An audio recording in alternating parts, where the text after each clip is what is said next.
This is Disneyland, the fabulous 160-acre park in Southern California. 60 acres of this are developed into 4 mythical kingdoms. These are just some of the sights that ABC undertook to show a waiting nation on the world's largest live telecast. It all started when Mr. Kentner said to Mr. Disney, "How about ABC televising the opening of Disneyland?" Mr. Disney thought it was a fine idea, and the project and all its problems were turned over to Mr. Bob Lewine, Director of TV Programming, producer Sherman Marks, and Cameron Pierce, Chief Engineer of Western Division. About 2 months before the program, Cam Pierce, Irwin Stanton, and Harold Huntsman started their engineering survey. Just how does one go about covering the production that had been planned? For one thing, how do you set up a control room for such a gigantic undertaking? This was the solution they came up with. They decided to set up 5 separate control rooms: Central Control, Main Street, Frontierland, Fantasyland, and Tomorrowland, thus breaking the show into 5 separate remote telecasts. The next big problem was to equip these control rooms. Calls were sent out all over the nation, rounding up equipment. Getting 85,000 feet of cable, including 16,000 feet of coaxial, was no easy task in itself. Not to mention a complete network audio console, 20 audio mixers, 10 PA talkback systems, 7 PA music systems. But get it we did. It came from Chicago, New York, San Diego, Seattle, and San Francisco, just to mention a few places. And when it was all compiled, we had enough equipment for 12 complete TV stations. Much of the audio equipment was borrowed from ABC Radio, and many shows had to be pre-recorded in order to release not only the equipment needed, but the personnel as well. The outlying control rooms were set up. Each control room had its own sync system, yet each had to be interlocked with central control in order to integrate film. When switching from one area control room to another, it was necessary to switch the interlock. The central control was able to punch up pictures from area controls, just as area control punched up pictures from individual cameras. They used 40 monitors in all. Along with this, central control handled electrical transcriptions and film inserts, for which they set up a complete film chain. And everywhere you looked, there were cables. From rooftop to rooftop, from building to building, from window to window. This was a gigantic job in itself, stringing these miles of cable around 60 acres of habited land, and just recently habited, too. For many times, the technicians had to wait for a building to be completed or for a road to be paved before the cable could be strung.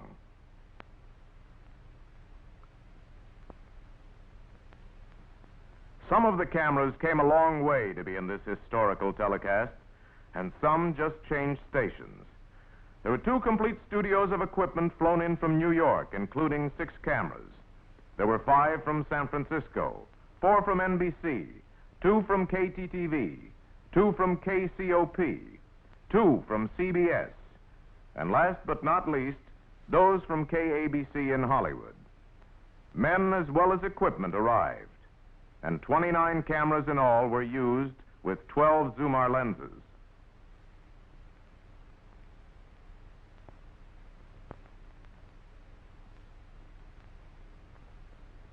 Well, we have all the cameras we need now, but how do we move them from place to place? 13 hydraulic forklifts were brought in and were set about building special camera platforms and mounting them onto these lifts. The forklift operators had to be rehearsed. There was always the danger they wouldn't stop the lifts in time and pull the cables out of the cameras. These lifts gave us a great deal of mobility and speed. It also enabled us to move our cameras up and down to get shots over the heads of crowds and over obstacles.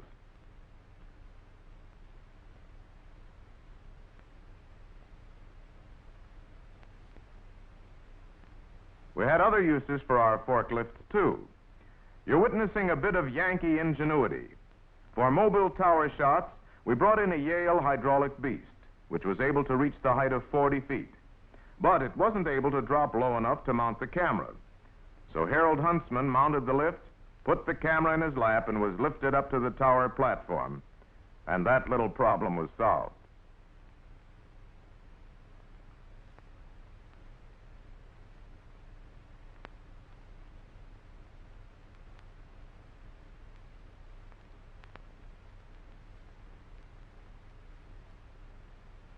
Another tower was rigged in the hub looking down Main Street.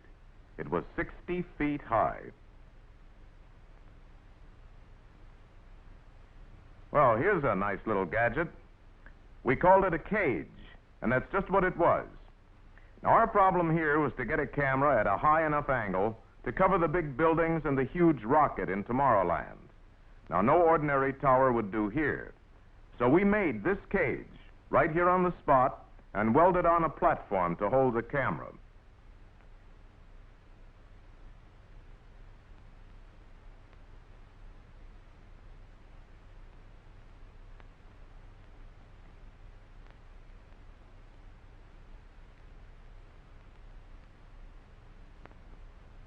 We then brought in a 110-foot crane and hoisted away for some of the most effective shots in the whole telecast.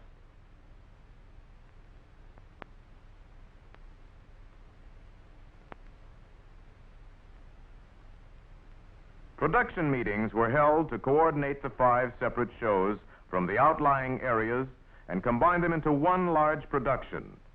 30 of the most capable men in their fields had been called in by Bob Lewine and Ken Craig, coordinator of Western Division. These included 7 directors, 5 assistant directors, and 12 stage managers. The production crews of the outlying areas then put together their portion of the show as a complete telecast in itself.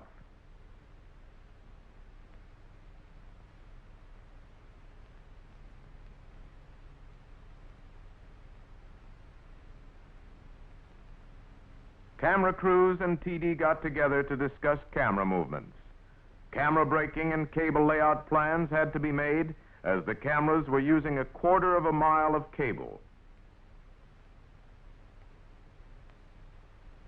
We also employed 80 crowd control men to keep the expected 20,000 people out of the way of the camera and to keep cameras free. Each was assigned to an area or camera.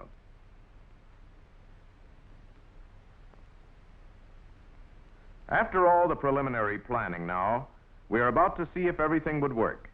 The camera crews started rehearsing their moves. Each camera became a remote unit in itself, complete with cameraman, stage manager, utility men, forklift operator, and crowd control men.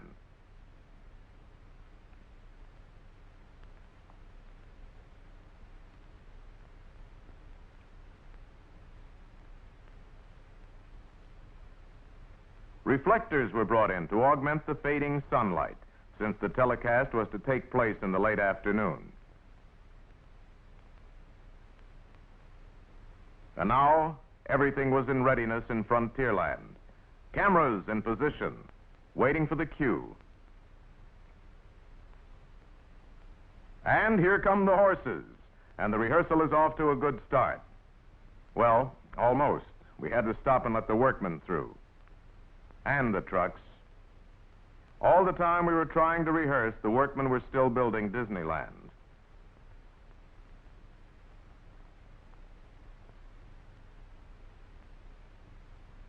And here comes Davy Crockett, king of the wild...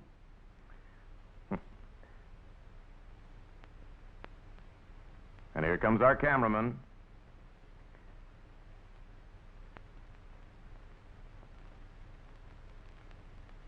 Johnny's never going to get this shot. Another one of our small problems. So we had to call in another forklift to help him out.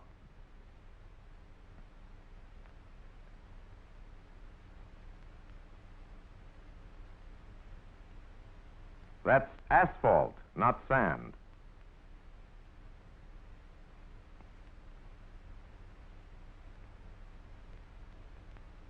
Made it. And back to rehearsal.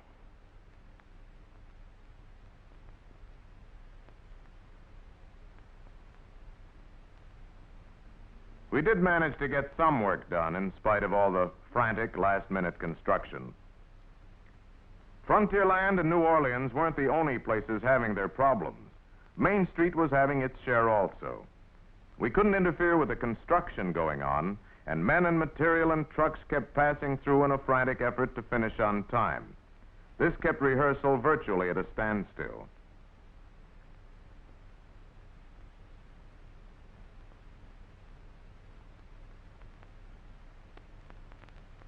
While in the control room, the crew sat waiting for the obstacles to be cleared. In Fantasyland, too, every place we wanted to rehearse, the area was littered with trucks and workmen.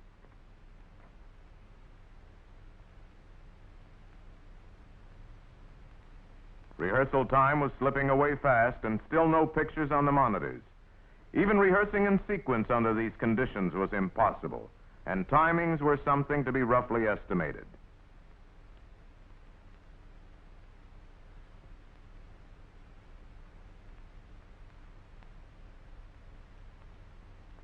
In the improvised control room, heat was something of a problem, too.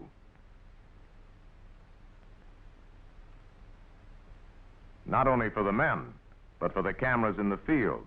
They would overheat and lose their picture. This problem was solved by carrying a basket of dry ice under the blower of each camera. Meanwhile, rehearsing the camera breaks, we came up against an unusual situation.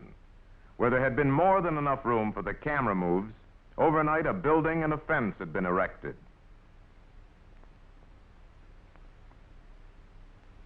Even Walt Disney, who was used to doing things on a big scale, was greatly impressed by this engineering miracle.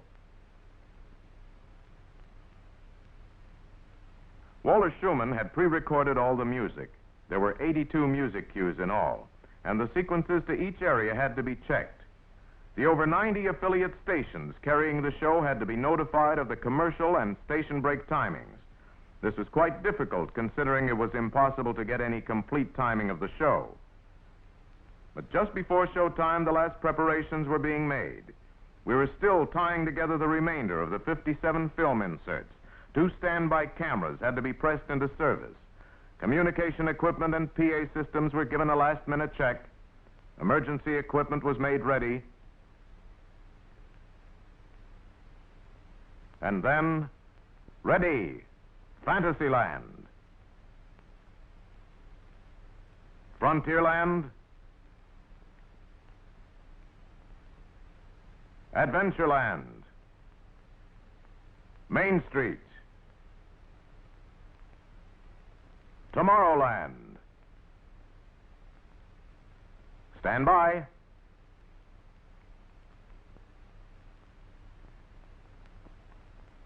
Five seconds. And here's the show.